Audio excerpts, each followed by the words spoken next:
व्यापार समझौते से कृषि से लेकर फार्मा क्षेत्र तक हर क्षेत्र को लाभ मिलेगा। वैश्विक व्यापार को नई दिशा देगा। दोनों देशों के बीच हुआ ये समझौता जेम्स और ज्वेलरी का निर्यात भी बढ़ेगा। अनिल अग्रवाल जो कि वेदांता समूह के अध्यक्ष हैं, उनका भी ये कहना है कि इस समझौते से भारत के कारोबार में कम से कम 20 अरब डॉलर का इजाफा यानी बढ़ोतरी होगी। और इंडिया यूके एफटीए डील से किसानों को भी बड़ा लाभ मिलेगा, क्योंकि इस डील में डेयरी जैसे संवेदनशील उत्पाद टैरिफ छूट से बाहर रखे गए हैं। और भी भारत ब्रिटेन के बीच हुई इस महा डील का कितना फायदा मिलेगा। दोनों देशों के व्यापार को नई ऊंचाई मिलेगी। भारतीय टेक्सटाइल उत्पादों पर ब्रिटेन में टैरिफ शून्य होगा, तो इससे टेक्सटाइल एक्सपोर्ट बढ़ेगा। समुद्री उत्पादों के 99% निर्यात पर कोई शुल्क नहीं लगेगा। और हमारे देश में क्या क्या चीजें सस्ती होगी इससे? विस्की, जिन, लग्जरी कारें, खाद्य और पेय पदार्थ, कॉस्मेटिक्स और मेडिकल डिवाइसेज, फैशन और कपड़े वगैरह भी सस्ते होंगे। फर्नीचर, इलेक्ट्रॉनिक्स भी कम कीमत पर मिलेंगे, ब्रिटेन से आने वाले हैं ना। देश के वाणिज्य मंत्री पीयूष गोयल का भी कहना है कि भारतीय सामान पर भी ब्रिटेन के 16% तक के टैरिफ अब खत्म हुए हैं इस डील के बाद। और ब्रिटेन में भारतीय कर्मचारियों को भी बड़ी राहत मिलेगी इस डील से। 3 साल तक सामाजिक सुरक्षा अंशदान से भी छूट मिलेगी। तो वाणिज्य मंत्री पीयूष गोयल ने India UK FTA trade deal को ऐतिहासिक छलांग बताया। एमएसएमई और स्टार्टअप के लिए भी एक बड़ा बदलाव बताया। पीएम मोदी ने भी इस डील पर हस्ताक्षर करने के बाद कहा कि दोनों देशों के बीच आर्थिक साझेदारी में एक नए अध्याय का शुभारंभ हुआ है। और अपने ब्रिटेन दौरे के दौरान पीएम मोदी ने आतंकवाद मुद्दे पर भी बात की। पीएम बोले कि आतंकवाद के खिलाफ लड़ाई में दोहरे मापदंडों की जगह नहीं है। समय की मांग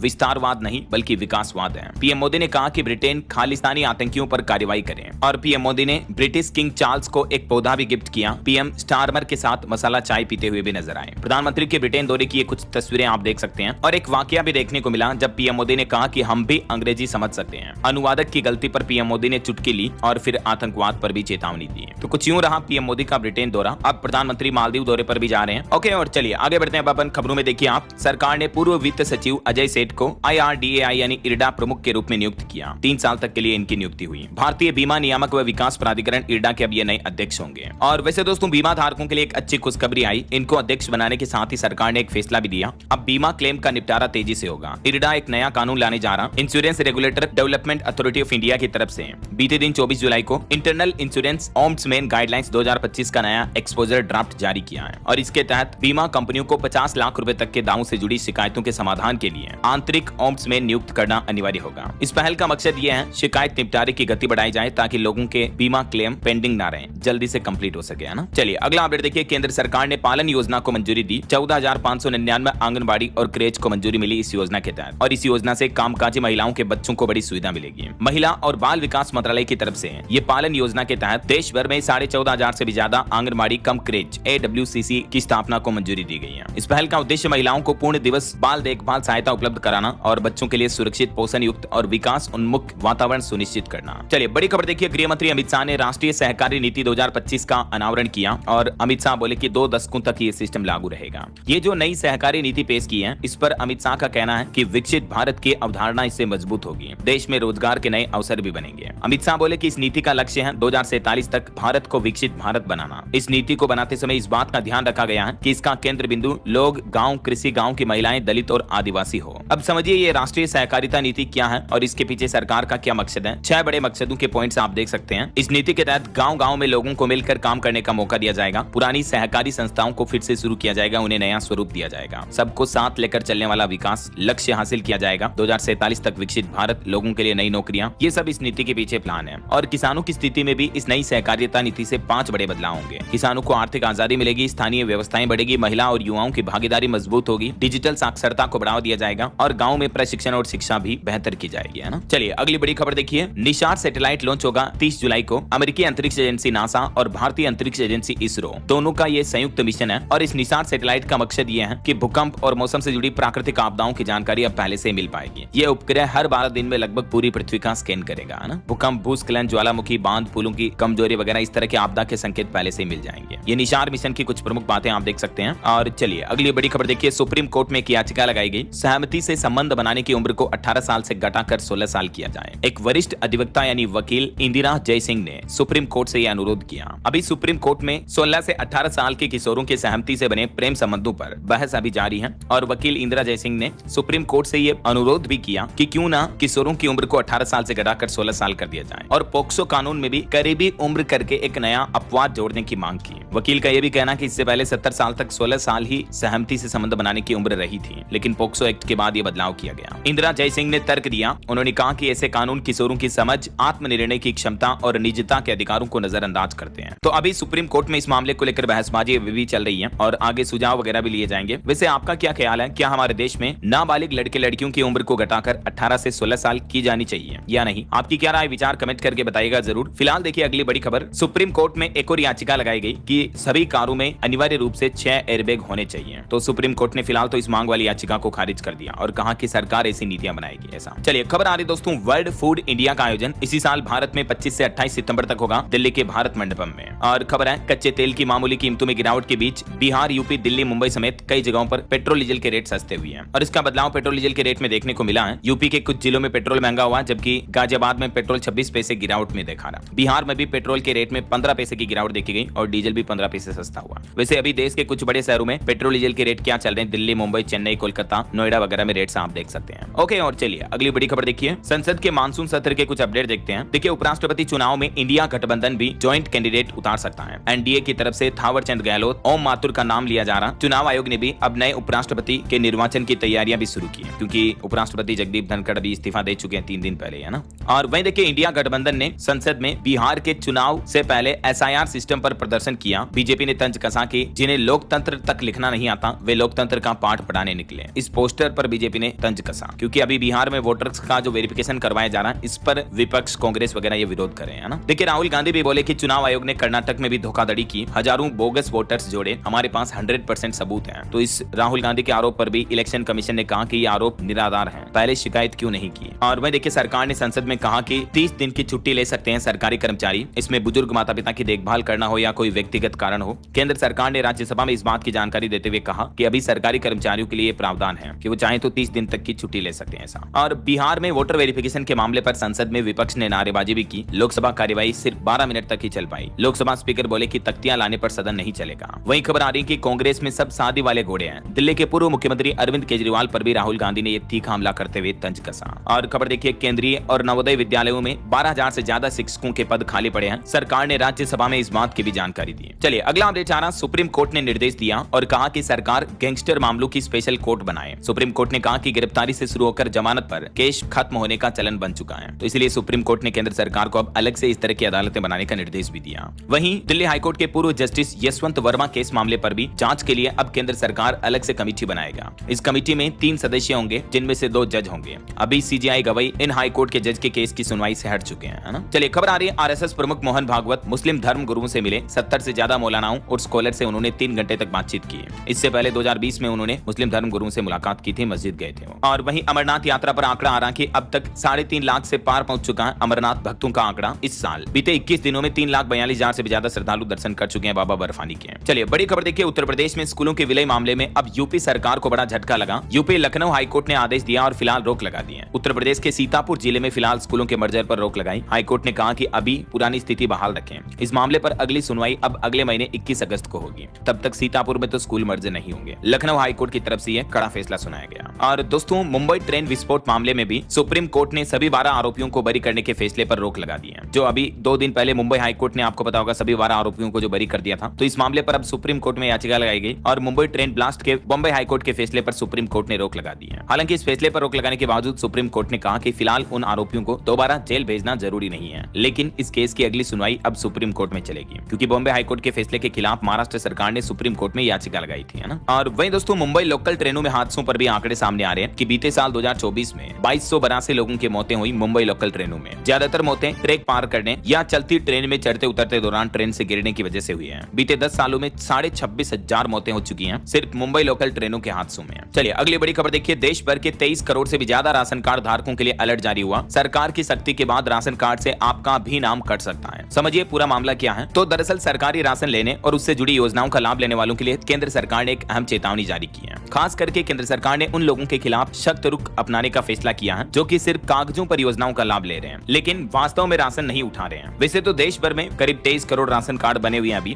लेकिन इनमें से लाखों राशन कार्ड ऐसे हैं जो बीते कुछ वर्षों से न तो राशन ले रहे हैं और न ही पात्रता की जांच में खरे उतरे हैं। तो ऐसे फर्जी राशन कार्ड धारकों को सरकार ने हिदायत दी। रिपोर्ट्स के मुताबिक 25 लाख से भी ज्यादा राशन कार्ड पूरी तरह से फर्जी हो सकते हैं। तो अब सरकार ने नई गाइडलाइंस में कहा कि लगभग 18% राशन कार्ड रद्द हो सकते हैं। जिन लोगों ने 6 महीने या उससे ज्यादा टाइम हो गया अगर राशन कार्ड से राशन नहीं लिया सब्जियां, धान, गेहूं, चावल वगैरह, तो उन लोगों के राशन कार्ड अब रद्द किए जाएंगे, है ना। चलिए अगली बड़ी खबर देखिए, दहेज प्री वेडिंग सूट पर भी रोक रहेगी। अब घर वापसी भी आसान होगी धर्मांतरण के बाद। 350 पन्नों से भी ज्यादा की हिंदू आचार संहिता बन रही है नई। काशी विद्युत परिषद द्वारा इस आचार संहिता को इसी साल अक्टूबर 2025 में सार्वजनिक किया जाएगा और हिंदू समाज के लोगों के लिए दहेज प्रथा पर रोक, विवाहों को वैदिक रीति से कराने, मृत्यु भोज को सीमित करने जैसे प्रावधान इस हिंदू आचार संहिता में आपको देखने को मिलेंगे। ठीक है, इस आचार संहिता का अलग से डिटेल वीडियो में आपको डीएलएस न्यूज चैनल पर बता दूंगा। फिलहाल देखिए अगली खबर, बीएसएनएल कंपनी ने हरियाणा राज्य में 2056 4G साइट की स्थापना की है। इनमें 829 राजस्थान सीमा से सटे जिलों में है। सरकारी टेलीकॉम कंपनी ने ये आंकड़े जारी किए हैं। और वही खबर आ रही कि कांवड़ मार्ग में होटल मालिकों के नाम दिखाने के मामले में सुप्रीम कोर्ट ने कहा कि उपभोक्ता ही सर्वोपरि है। सुप्रीम कोर्ट ने उत्तर प्रदेश सरकार के QR कोड प्रदर्शित करने के निर्देश पर भी रोक लगाने से इनकार कर दिया और सुप्रीम कोर्ट ने यह बयान भी दिया। चलिए अगला अपडेट देखिए दोस्तों, हरियाणा में CET एग्जाम में लड़कियों को अब मंगलसूत्र पहनकर जाने की छूट होगी। सिख स्टूडेंट भी अपने साथ धार्मिक चिन्ह ले जा सकेंगे। हरियाणा के मुख्यमंत्री नायब सिंह सैनी बोले कि परीक्षा के बाद पुलिस भर्ती भी निकालेंगे। तो हरियाणा CET एग्जाम में महिलाओं को एक तो ये राहत दी है। और वैसे हरियाणा CET एग्जाम के दिन 20 जिलों में बारिश का भी अलर्ट है। परीक्षा केंद्र के लिए 2 बार बदलेगी बसें, तो स्टूडेंट ये बात का भी ध्यान रखें। 26-27 को 2 दिन ये एग्जाम होना है। ओके,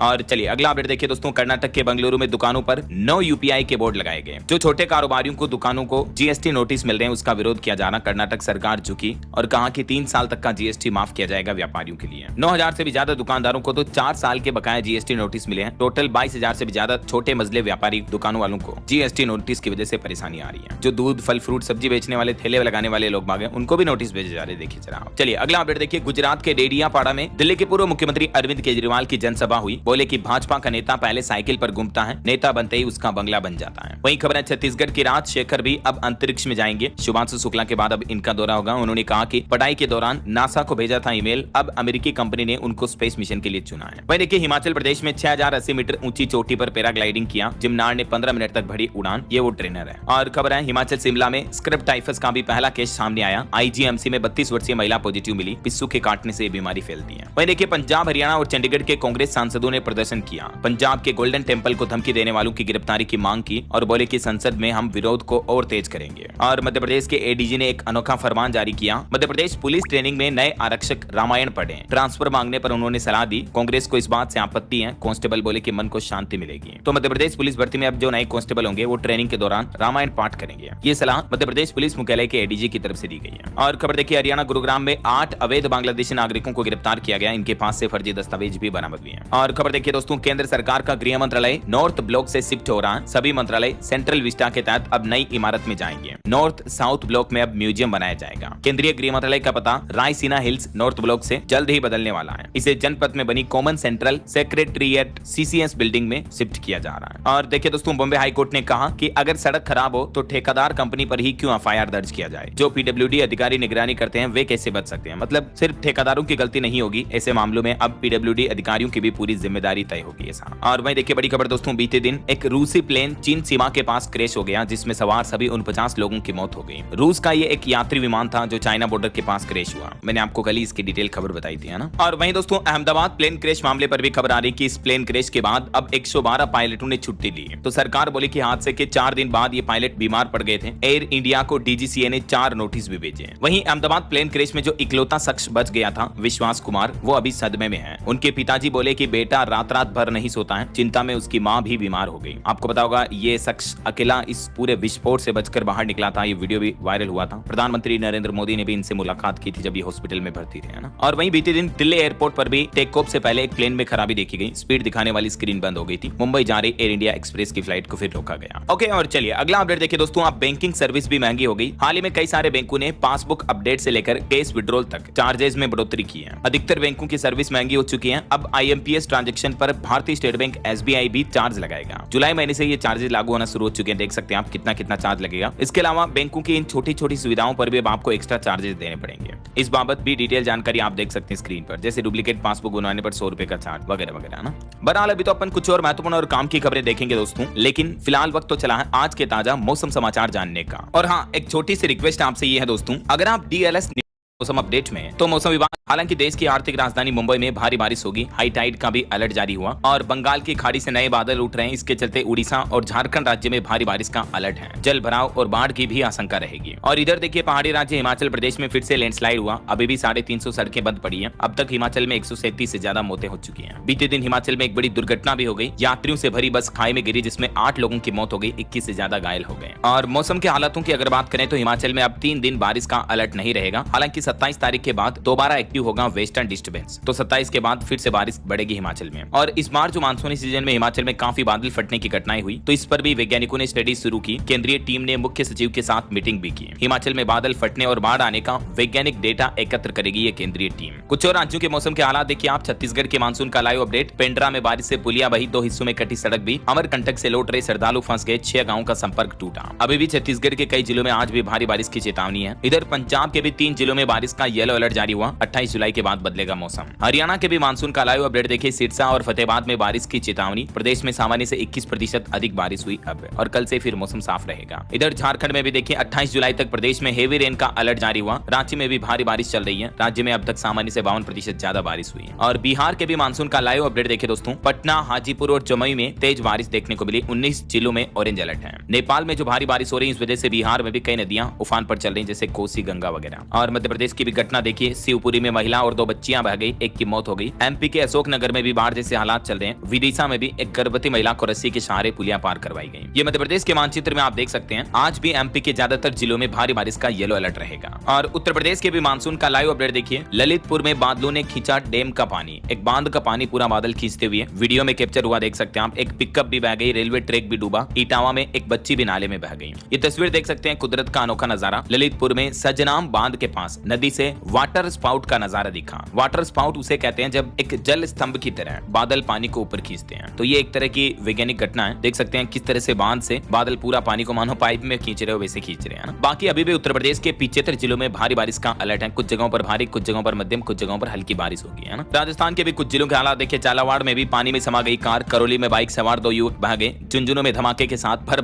कर गिरा पहाड़ भी, ये बड़ा लैंडस्लाइड देखा गया। राजस्थान के नागौर में भी लूणी नदी में दंपति समेत 3 लोग बह गए। और गंभीर नदी में भी एक पिता पुत्र बह गए। एसडीआरएफ की टीम तलाश में जुटी है। तो मौसम के हालात काफी गंभीर चले, सावधान रहा करो। मैंने आपको बताया ऐसे बारिश के हालातों में नदी, तालाब, बांधों वगैरह में नहाने के लिए ना जाए, है ना। और पश्चिम बंगाल में भी देखिए आकाशीय बिजली ने बरपाया कहर। 13 लोगों की मौतें हो गई बिजली गिरने की वजह से बीते 12 घंटों के दौरान। और भी दोस्तों स्काईमेट वेदर की रिपोर्ट के मुताबिक अगले 24 घंटों के दौरान देश भर में मौसम की संभावित गतिविधियां क्या रह सकती हैं। तो देखिए महाराष्ट्र राज्य में तो रेड अलर्ट है। बाकी कुछ राज्यों में ऑरेंज अलर्ट भी है। बिहार, पश्चिम बंगाल, छत्तीसगढ़, उड़ीसा वगैरह में। और ज्यादातर राज्यों में येलो अलर्ट है। ओके, और चक्रवात तूफान पर भी एक बड़ी खबर सामने आ रही है। कहर बरपाएगा चक्रवाती तूफान विफा। भारी से बहुत भारी बारिश होगी। 50 किलोमीटर की रफ्तार से हवाएं भी चलेगी। एक नया चक्रवाती तूफान आ रहा, WIPHA विफा नाम से है। और इसको लेकर मौसम विभाग ने चेतावनी जारी की। कहा कि चक्रवाती तूफान की वजह से बंगाल की खाड़ी में निम्न दबाव का क्षेत्र